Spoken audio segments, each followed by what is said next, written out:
अगले साल भी एंटिसिपेशन है कि इतने ही एनएलयूज पार्टिसिपेट करेंगे। हाँ, कोई एक दो एनएलयूज अगर नए इंट्रोड्यूस हो जाते हैं देन दीज नंबर्स कैन कि मैम हमें लॉ नहीं आती है तो हम क्या क्लैट दे सकते हैं।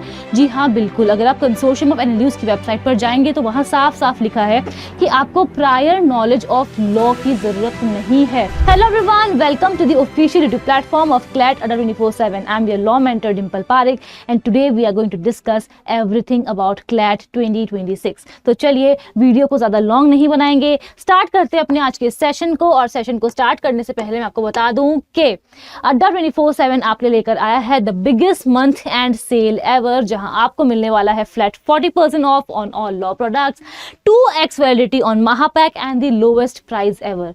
तो आप किसका इंतजार कर रहे हैं? जल्दी से जाइए अड्डा 24/7 के एप्लीकेशन पर या फिर वेबसाइट पर मेरा कोड DIM80 यूज करिए टू अवेल मैक्सिमम डिस्काउंट। अगर आप मेरा कोड यूज करते हैं तो आपको मुझसे पर्सनल मेंटोरशिप और गाइडेंस मिलने वाली है। तो जल्दी से जाइए और फायदा उठाइए इस सेल का, बिकॉज अब क्लैट के लिए सिर्फ और सिर्फ 2 महीने ही बचे हैं और ये जो टाइम पीरियड है बहुत क्रूशियल है। तो अगर आपको एनरोल करना है बैच में या फिर आपको परचेज करनी है कोई भी बुक्स, तो this is the correct time. तो चलिए अब स्टार्ट करते हैं अपने इस सेशन के साथ। और सबसे पहले हम बात करते हैं about what is CLAT. CLAT आखिर है क्या? सो बेसिकली क्लैट का फुल फॉर्म है कॉमन लॉ एडमिशन टेस्ट। ये जो एग्जाम होता है उसे कंडक्ट करवाते हैं कंसोर्शियम ऑफ एनएलयूज। ठीक है, अगर आप ये एग्जाम देते हैं तो उससे आपको कहाँ एडमिशन मिलता है? आपको एडमिशन मिलता है नेशनल लॉ यूनिवर्सिटीज में, जो टॉप कॉलेजेस हैं लॉ के इन इंडिया, यानी कि प्रीमियर लॉ इंस्टीट्यूट्स। ठीक है, इस साल की अगर मैं बात करूं 2024 की, तो इस साल 26 में से 24 एनएलयूज पार्टिसिपेट करने वाले हैं। अगले साल भी एंटिसिपेशन है कि इतने ही एनएलयूज पार्टिसिपेट करेंगे। हाँ, कोई एक दो एनएलयूज अगर नए इंट्रोड्यूस हो जाते हैं then these numbers can increase और डिक्रीज। तो यहाँ पर पॉइंट क्या है? पॉइंट ये है कि हमें बस लगे रहना है, बिकॉज अप्रोक्सीमेटली 3000 सीट्स है हमारे पास, जिसमें से हमें चाहिए सिर्फ और सिर्फ एक। तो आपको एक सीट चाहिए, आपकी एक सीट पक्की समझिए, बस आपको मेहनत करने की जरूरत है। रही बात एनएलयू दिल्ली की, तो अगर आपको एनएलयू दिल्ली में एडमिशन चाहिए उसके लिए एंट्रेंस एग्जाम अलग से होता है, ALET, all India law entrance test. So I hope everything about that is clear कि आपको अगर आप एग्जाम देते हो तो आपको वहां किससे एडमिशन मिलने वाला है? क्लैट के एग्जाम देने से। ठीक है, प्लस मैं आपको ये भी बता दूं कि दिसंबर 2025 में आपका एग्जाम कंडक्ट होगा जिसका नाम होगा क्लैट 2026। ठीक है, तो आपको ये ना लगे कि इसका नाम 2026 क्यों है, बिकॉज आपका एग्जाम दिसंबर में होगा लेकिन आपका जो एडमिशन है वो उसके अगले साल होगा, यानी कि 2026 में होगा। And that is the reason why exam का नाम है क्लैट 2026। एंड आई होप यहाँ तक सारी बातें जो है वो क्लियर हो गई होगी। अगर हम बात करें एग्जाम पैटर्न की, तो आपका जो एग्जाम है क्लैट का वो पैसेज बेस्ड होता है, जहां आपको पैसेजेस दिए जाते हैं, उसके बाद क्वेश्चंस दिए जाते हैं, जहां आपको मल्टीपल चॉइस क्वेश्चंस मिलते हैं टू आंसर। ठीक है, यहाँ पर आपको कितना टाइम मिलने वाला है? A total of 120 minutes.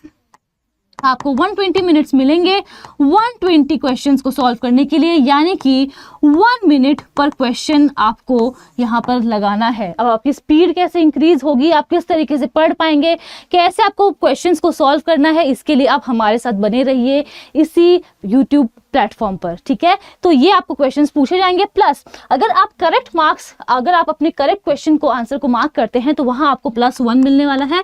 लेकिन अगर आपने किसी भी आंसर को गलत मार्क किया है OMR शीट पे, तो वहां आपको मिलेगा -0.25। यानी कि अगर आपने कुल मिलाकर 4 क्वेश्चंस रॉन्ग अटेम्प्ट कर दिए हैं तो आपका वहां पर -1 होने वाला है।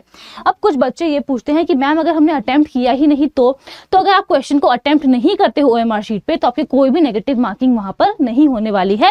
इस बात का हम सभी लोग ख्याल रखेंगे। प्लस बहुत सारे स्टूडेंट्स हैं, मेरे पास क्वेरी आती है कि मैम हमें लॉ नहीं आती है तो हम क्या क्लैट दे सकते हैं?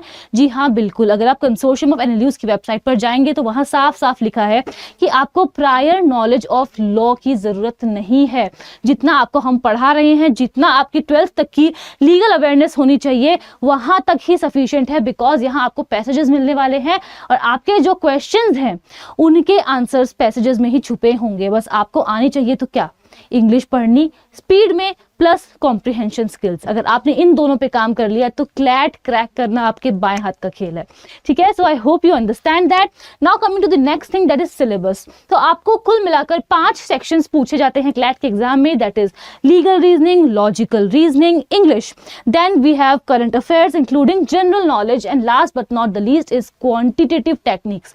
ये 5 सेक्शंस आपको पूछे जाएंगे। हम आगे चलकर देखेंगे कि इनकी वेटेज क्या है। अगर मैं पहले बात कर लूँ एलिजिबिलिटी क्राइटेरिया की, तो बहुत सारे बच्चे ये पूछते हैं कि मैम मेरी एज 30 एंड अबव है, तो क्या मैं क्लैट का एग्जाम दे सकता हूँ या दे सकती हूँ? जी हाँ, बिल्कुल, बिकॉज क्लैट के एग्जाम में कोई भी अपर एज लिमिट नहीं है, पढ़ाई करने की कोई भी एज नहीं होती है। इसलिए अगर आप 45 हैं और अगर आप एनएलयू से एलएलबी करना चाहते हैं, बीएलएलबी ऑनर्स करना चाहते हैं, तो आप डेफिनेटली एग्जाम दे सकते हैं। बट यहाँ एक पॉइंट ये है कि आप चाहे 12th में किसी भी स्ट्रीम से हो, आप इस एग्जाम को दे सकते हो, नो मैटर आप ह्यूमैनिटीज से हो, कॉमर्स से हो या फिर साइंस से हो। बट यस, बहुत से लोगों को मैंने ये एडवाइस देते हुए सुना है कि आपकी जो 12th की पढ़ाई है उस पर आप फोकस मत करो, क्लैट पे फोकस करो, वो ज़्यादा इंपॉर्टेंट है। बट मैं आपको बता दूं कि 12th और क्लैट दोनों ही आपके लिए इक्वली इंपॉर्टेंट है, बिकॉज अगर आप जनरल कैटेगरी से बिलोंग करते हैं या फिर ओबीसी कैटेगरी से बिलोंग करते हैं या फिर अदर कैटेगरीज से हैं, तो आपकी 12th में मिनिमम 45% मार्क्स होने चाहिए, और अगर आप अदर कैटेगरी से बिलोंग करते हैं तो वहां आपके मिनिमम 40% मार्क्स होने चाहिए। अब मैंने बच्चों को ये भी कहते हुए सुना है कि मैम 45% 40% मार्क्स तो ऐसे ही आ जाएंगे, बट अगर आपको अपना अच्छा करियर बनाना है, आपको टीचिंग में जाना है, आपको जुडिशरी का एग्जाम देना है, आपको कहीं भी जाना है, आपके मार्क्स अच्छे होने ज़रूरी है, बिकॉज कंपटीशन अब बहुत ज़्यादा बढ़ गया है। इसीलिए हमें अपना जो गोल हमें अपना जो गोल है वो सिर्फ और सिर्फ 40% या 45% तक नहीं रखना है, ठीक है। सो हमें 12th और क्लैट दोनों पे ही फोकस करना होगा बहुत अच्छी तरीके से।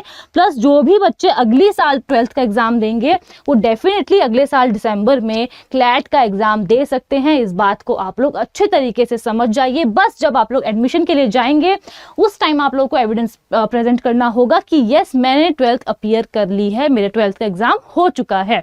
That is all about the eligibility criteria. अब अगर हम आते हैं सब्जेक्ट वाइज वेटेज पे, तो यहाँ 2 ऐसे इंपॉर्टेंट सब्जेक्ट्स हैं जिनकी सबसे ज़्यादा वेटेज है, वो है लीगल रीजनिंग और current affairs including general awareness. यानी कि जो पूरे 100% में से 50% आपका जो पेपर है वो पूरा इन दोनों सब्जेक्ट्स पे आने वाला है, तो इसमें आप लोगों को बहुत ज़्यादा फोकस करने की ज़रूरत है। Plus if we talk about logical reasoning and English, then ये दोनों भी कंसिस्ट करते हैं 40% of the weightage of the paper, ठीक है। बाकी जो बचा 10% वो है क्वांटिटेटिव टेक्निक्स। अब बच्चे बहुत बारी गलती करते हैं कि मैम 90% पेपर जो है वो हमारी स्ट्रेंथ है, बस खाली मैथ्स नहीं आती है, बस खाली क्वांट नहीं आती है, तो एक काम करते हैं इन 10% क्वेश्चंस को छोड़ देते हैं, इन 10% पोर्शन को छोड़ देते हैं। बट ये गलती आप लोग में से कोई भी कभी भी नहीं करेगा, बिकॉज जो छोटी छोटी बातें होती कभी कभी वो भी हीरो बन जाती हैं। क्या पता कि आपको Tier 2 एनएलयू मिलने वाला हो, और लेकिन अगर आपकी क्वांट आपने उस पर काम किया हो, अच्छी हो गई हो, अच्छे मार्क्स मिल गए हो उसमें, तो आपको Tier 1 एनएलयू भी मिल सकता है, ठीक है। और आपको इसी का ख्याल रखना है कि कोई भी सेक्शन हमें नहीं छोड़ना है। अब लास्ट में आ जाते हैं इंपॉर्टेंट डेट्स पे।